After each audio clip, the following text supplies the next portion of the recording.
Hello and welcome, I am Arumba, thank you for joining me. Let's do another Arumba's Assay, this time with the nation of Vijayanagar. So cutely named Vijayanagar by the submitter. This gentleman, whose name is Weisbrot, says he's not a decent player, not an especially decent player, but this is his first longer game outside of Europe. The early game was very simple, but now he's running into a bit of a wall, only being able to nibble small bits off Jumper and Gujarat, and then waiting for aggressive expansion to cool off. The west, the Timurids are very threatening, though he feels like he should be able to deal with them, and to the east looms the Ming. He thinks that his weak points are army composition. He's fairly lazy, he says, so he doesn't adjust his army to be perfect size for every fight, no cavalry. He has some cannons, but he thinks he should probably have more. I agree. Money, not knowing what else to do, he went for trade. We have 13,000 gold, so we're going to have to talk about that. Not really sure what to do with the merchants. He's behind time in tech because he's in the eastern area of the world, and he does lack the last 4 DLCs. So we do have things like development, we can dev push, we can buy institutions that way, but we can't do knowledge sharing, and there's also some other notable features that we don't have. And this is one of my favorite parts in the topic of backstabbing. Orissa has been a faithful ally for pretty much the whole game, and they're very helpful when dealing with Jumper, but he desires their lands so much. So let's go ahead and just go through my list of things that I would probably take a look at, and then we'll play for a bit.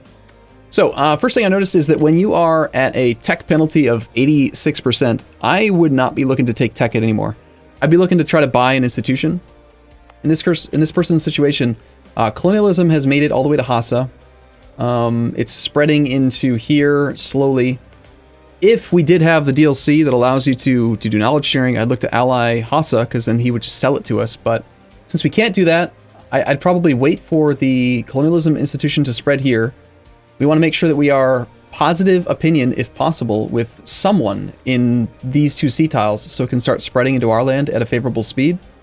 And then we wait for that to come in, and then after that, I'd probably look to buy the printing press institution. So pretty much all monarch points now should be earmarked for buying printing press. To buy an institution costs about 2,000 monarch points, sometimes as much as 2,500, depending on your discounts and modifiers and stuff.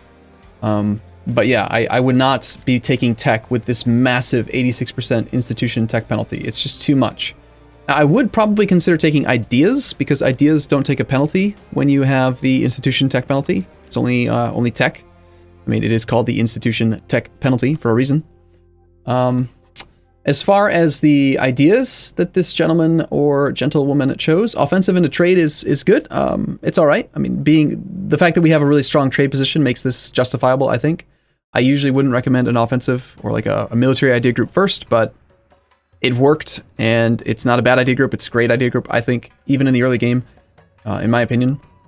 As far as the next idea group goes, personally, I would be looking to balance the ideas selection a little bit by going for an administrative idea group next.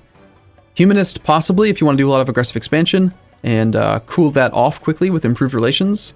If you want to get rid of separatism so you can just ignore rebels, that'd be nice. There's also a really good policy with humanist offensive. But I still think innovative is worth picking. It's the 3rd pick. Personally, my order would have probably been innovative into offensive into trade, rather than offensive into trade into innovative.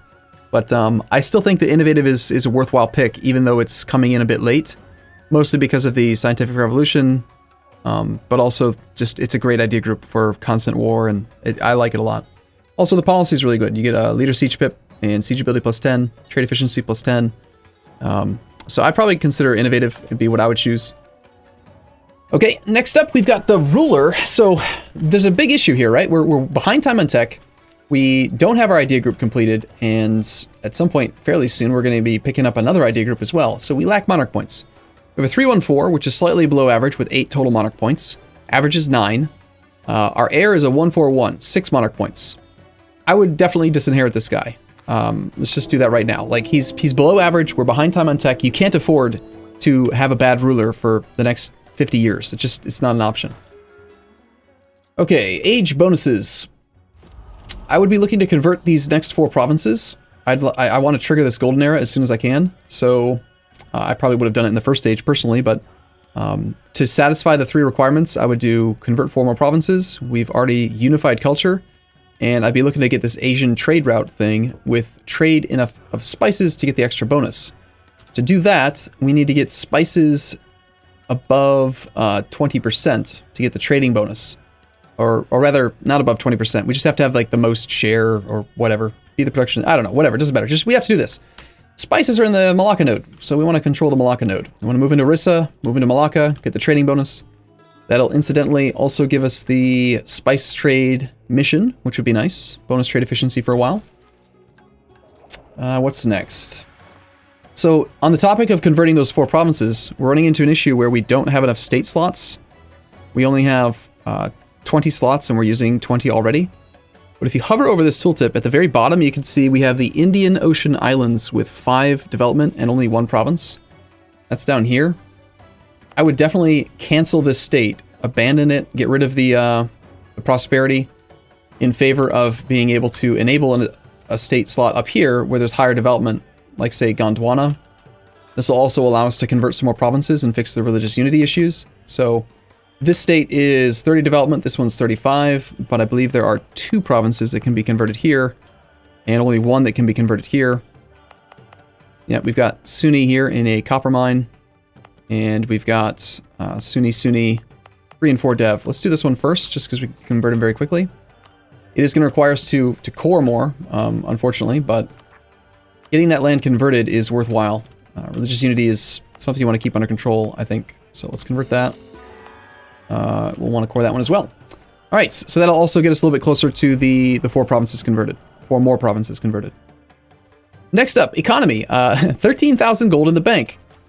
Okay, that's a lot of money. That's a lot. This guy either likes to sit on speed 5 and not like spend his money, or I'm not really sure what, but a lot of this is, as he mentioned, his army composition. We're practically running the Russia composition, which is pure infantry with like no artillery.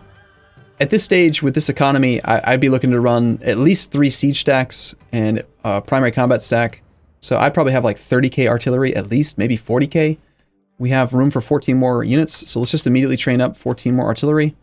604 stack. Yeah, no, we just want just pure artillery right now.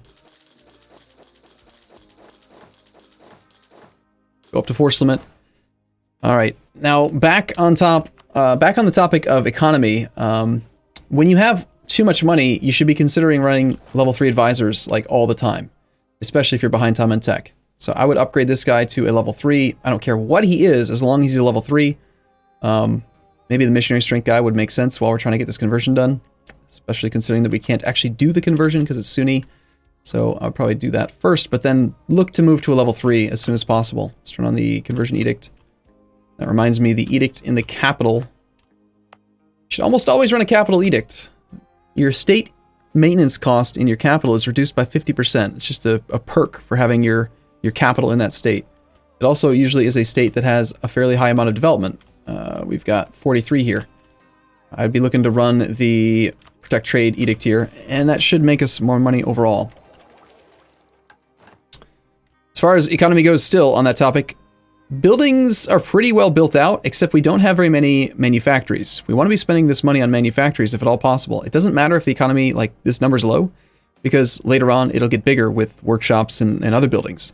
So I'd be building these like whenever I can. But also, we noticed this. Marketplaces everywhere. I do not recommend this. You should only build marketplaces in provinces that have estuaries. If you do some quick math on it, take a province like this, for example. The trade power here is 1.8. A marketplace increases the trade power not multiplicatively, but additively. So 50% of 1.8 is 0.9. So essentially we spent 100 gold to gain 0.9 provincial trade power. Now granted, provincial trade power is better than ship trade power because it can propagate upstream, but for the price of 20 gold, you can buy a ship. That ship will have, depending on the age, 2 to 4 trade power. So 100 gold for 0.9 or 20 gold for minimum of 2, I'll probably take the ships. So this is painful, but I would go through and basically delete all of the marketplaces in the entire thing in order to make room for manufactories. Like, especially in the states, right? Territories, maybe not so much, because They're not going to impact things quite as much, and this part would take quite a while to do. There is no mass delete marketplace button, but again, if it doesn't have an estuary, it really doesn't need a marketplace. So look for these little indicators, the natural harbors. Before you say in chat or in the comment section that we should upgrade these, this player only has not all of the DLCs, so the centers of trade can't be upgraded. I think that was a Dharma DLC mechanic. So I'm not going to actually go through and delete them all personally, but this would be something I would do. You delete the marketplaces, open up the building slots, and then use those building slots, whatever I just built. I built a castle somewhere, cool. To build these manufactories, especially in places like this. Like I'd go to Dowel, Ladabad. We do have need for a marketplace there. Temple with only 4 base stacks. Oh, we don't actually have the tech for it. I love how it's putting things that we don't have the tech for. Yeah, it's like if we didn't have all these marketplaces, we could be building manufactories right now, for sure. So anyway, let's move on from that topic. Delete all the marketplaces and then build better buildings in other places. For forts, I personally think with this much economy, I'd be looking to try to max my army tradition gain, which means we need 17 fully maintained current level forts. So I'd be looking to add 5 forts. We did start one accidentally up there, which is actually really convenient because I would build one there anyway. Try to provide zone of control to block the AI from getting into your undefended lands. But with this kind of an economy, I just want to have max army tradition. Look for favorable terrain if possible. So that was 1, 2, 3. Zone of control is okay there. What did we build here? That was the... You know what? I'd actually probably build a fort here instead for the defensive terrain. So at least that's 4 more forts. I don't see another real obvious location that would be good. Actually per se, I would put one in Candy. Just to protect that whole little island. Protect the prosperity down there, get the army tradition up, etc. So, moving on. On the topic of army, I've mentioned that I have more artillery. We've added 14 more. We talked about state edicts. As far as development goes, because we want to do the institution, I wouldn't do this yet, but I would be looking to go for dev pushing provinces that are cheap, that we can get more building slots. So you sort by cost, and then find the ones that are close to a multiple of 10. So this is at 19. In the province of Vijayanagar, if we just do 1 development click, we gain a building slot. We're capped on building slots in most provinces, so this would be good to do. Same thing here. I would even consider the 8s, especially in provinces that have things like cloth. 9, 9, double 8, 9 here. There's just so many buildings we could pick up by doing this. But again, I would do this after buying the next institution because that is a higher priority. Okay, as far as wars, this is like the big thing. Like, if you want to betray Orissa, you're strong enough to beat Orissa. We're on tech 13 to his tech 12. Sure, we've got 75 trust and 44 favors, but I would just betray him personally. I would just do it. Like, yeah. And we could sort the relationship issue that we have right now. We're over the limit. We have an alliance with Nepal, alliance with Orissa, and then 3 little OPM subjects who've been fabricating. I'd probably consider using these guys in one last major war, so let's just do that. We're going to send these armies over this way. Let's send this army up to here. I do like the generals that we have. A 3-4-3-3 is pretty solid. I wouldn't stay focused on mill. We have unbalanced research right now. And since I think we should do an administrative ID group next, I would just be focusing on admin to try to knock that ID group out a little bit quicker. On the topic of estates, this is a big thing. I don't know. Every single click is available. You have the DLC because I can do it and I've got the right DLC enabled. Did you forget that this is a thing you can do? Because this is like, if you think about it, once every 20 years, which is 240 months, you can get very safely 150 monarch points of each category. So that's 150 divided by 240. That's an extra 0.6 monarch points a month per category. That's a big deal. So we're going to go ahead and seek support. Then we're going to... could we actually give some land to the Brahmins? Do we have any land with autonomy? We do. Let's give that to them. That's because we just did that core. That also helps out with missionary conversion speed. Let's hire the... let's go ahead and do this, and then I'd actually probably try to hire this half or 3/4 price Inquisitor instead of the level 1 Inquisitor that I already hired.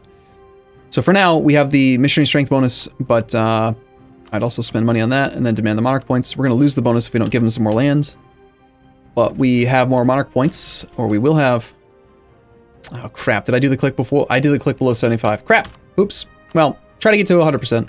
Try to get to 75 influence for the extra 50 monarch points. Let's core this. Start converting that. Nope, we only have one missionary. Never mind. I'm mostly just looking to core the things that I want to get converted for the missionary age bonus. As far as the merchant guilds go, same thing. Grant admiralship, grant monopoly charters, demand 150 points, ask for contribution, call a diet, grant generalship, recruit a minister, demand 150 military points. Like do these clicks always. Got a 264 from the nobles and a 3521 admiral. That's not bad. We only have 30 ships. They're currently protecting trade in Gujarat. And this gentleman also had questions about trade, so I personally wouldn't be trying to collect in Gujarat. It's working for you all right. You're making like 10 ducats a month there. But let's do this. Why don't we take a snapshot of your economy after I turn on the program that lets me do that. And I'll keep that up. And at the end of this episode, we'll do a quick comparison. I would send him over to here. Let's pull the guy from the Gujarat node. And we should also send our navy to that node as well. We'll send him for now into the Bengal node, where we're going to try to steal some more money from Orissa.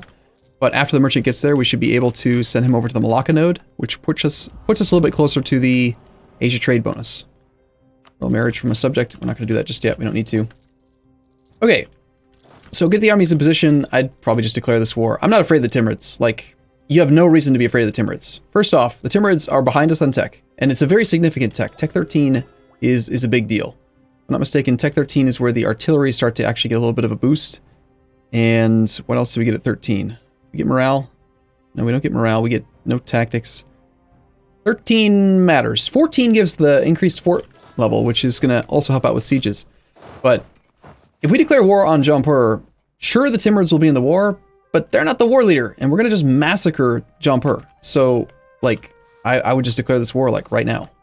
Let's wait till the armies get a little bit closer into position, but then let's do that. Fine, we'll do a royal marriage, whatever. As far as leaders go, we're 4 out of 3 relations. If I had to choose, I would keep the generals. 264 is very solid, so I guess we're going to fire that admiral. Don't want to waste military points while we are struggling economy-wise.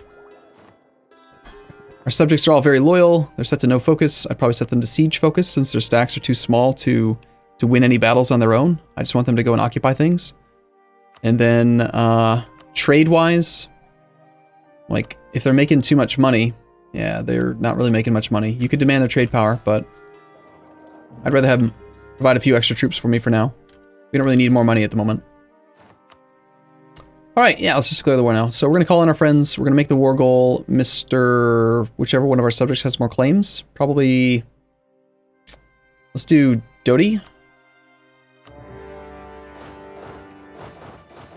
Like, this war should just be so ridiculously easy. Like, look at the numbers. 122,000 versus 86,000. 9,000. We have fewer cav. They do have more artillery, but again, the Timurids are waging their own war against the country of Delhi, and they're not the war leader. Jaunpur is all that matters. We're not negotiating with the Timurids, we're negotiating with Jaunpur. So if we occupy Jaunpur's capital, he'll cave. And once all these extra artillery pop out, we're going to be in a good position. So I want to find any... let's see, that's a fort. Let's grab... Where's our best siege leader? This guy. We've got artillery kind of all over the place, don't we? There's the other 4. Let's grab those 4 to there. Let's have you go to here. Let's pull this leader onto that army, and we'll pull half of those guys off. That is a leaderless stack. We should get the secondary siege leader, which is you, to head over to here.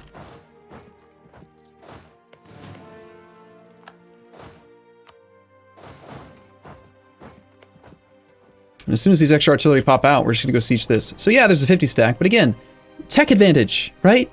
Tech 11 versus our 13. Like, I think, sir, you've been far too cautious. Far too cautious. Like you say, you've got the Timurids to the west. The Timurids are practically a non-factor. Like, I don't even consider them to be a threat right now. Sure, they're our rival, but, like, so what? Let's take 3/4 of that army forward. It should be large enough to intimidate them into not even doing anything. This army does not need to be this large. We are kind of low on supply, or force limit, rather. So just spread out a little bit. There's the extra artillery. Let's pile onto the first fort, and then we'll flood into the capital. Water shortage is decent. Do we have enough control to switch the thing over? No. Alright, so we're only making 30 ducats a month. When we loaded the save, we were making 38.7. Sorry, 38.9, roughly. Our income has actually gone up by 3 ducats, but I've also increased spending tremendously right now. Army maintenance is up by about 10 ducats a month. So we're doing alright there. I do want to switch over to the 3/4 price level 3 administrative advisor. Trade conflict against a guy is fine. I would just go fight that, even without having access to any artillery in that army. Gujarat's on Tech 13 as well, but that puts us at 10 artillery there. Let's have these guys all flood onto that fort. Just keep these armies nearby. Orissa's going to do some heavy lifting for us as well. Like,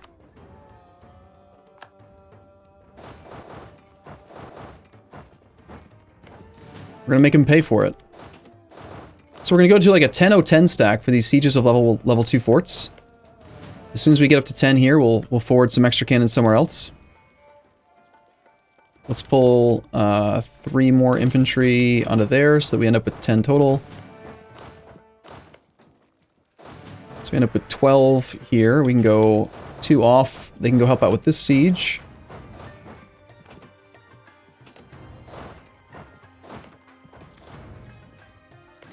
Lovely disease outbreak, of course. Alright, we've won the siege of that province. So this army now becomes the primary siege stack that's going to go onto the capital. So that army that I just sent that way can instead go here. Let's pull these guys down to there.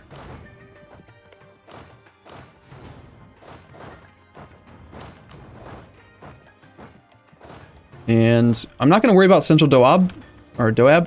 Did we just not get a recovery, or did we suffer another disease outbreak? Alright, that one already fell as well. This stack can go up to there. Alright, so, again, Jumper is the one we're negotiating with. 13 enthusiasm. Like, he is not going to want to be in this war for very much longer, and we'll be able to do whatever we want to him.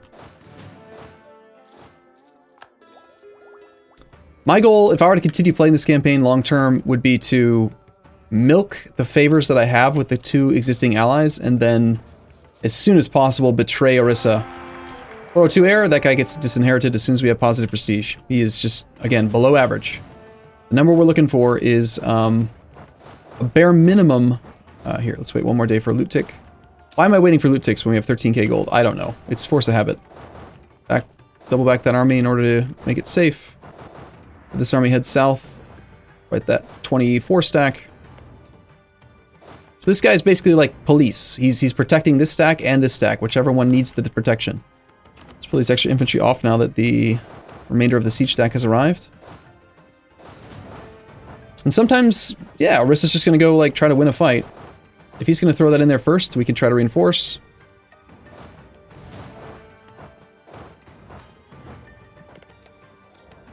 About to take the capital. Finish dessert, whenever. Try to carpet siege a little bit. Already got Central Doab, cool. Okay, we're also at war with Gujarat, secondary participant. 51 enthusiasm. Level 1 capital fort. Progress on here. They do have good artillery count. Any other forts? Got one here. We have access to his capital. If we come in through the south, we do. Let's go knock down Mewar. It's actually the gold mine, I think, as well.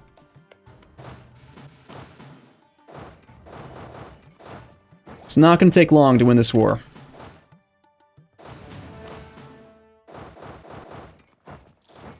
We can go into full-on carpet siege mode here and just occupy everything that he has, so that he hates life and doesn't want to be in this war anymore, and then we'll be done. Get one more loot tick, and then probably reconvene the army. There goes his capital. If we were actually concerned about economy, we'd be transferring our forts to one of the little derp subjects in order to save economy. But we're not really concerned about money at all, are we? We've got plenty.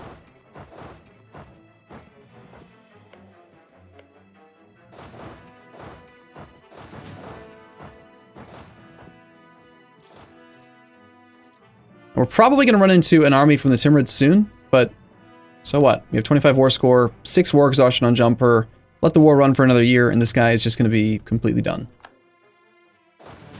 And the Timurids, their enthusiasm is high enough that they're probably going to want to stay in it for a bit, but all it takes is just getting a couple of his forts occupied, and then make sure you annul the alliance with his with Jumper, so you don't have to deal with him again in the future. Again, I would just break the alliance with Orissa as soon as this war is over, and then 5 years later, just kill him. There's no reason we can't annihilate this AI. He's not very strong. So, anyway, yeah, just don't. Okay, main things to take away. Don't build so many marketplaces. Build manufactories. Keep your fort count up. Wait for colonialism to spread naturally, and then basically all these monarch points need to get earmarked for a province to develop it in. You want to do it in a province that's close to your capital, if not your capital. At 19 development, I'd probably just dev push in the capital. You're going to get the biggest overall discount to development due to the capital city. It's already prosperous. You could wait until the burghers are above 60% influence for an extra 10%, etc. So yeah, I'd wait for colonialism, and then I'd dev push the printing press in the capital. So let me know what your thoughts are down below. I'm going to take a break here. I don't think we need to do more episodes on this, but that's my assay for Vijayanagar. Thank you for watching. Hope you guys are enjoying the campaign, or not the campaign, but the assay series, and I'll see you guys in the next one. I'll see you soon.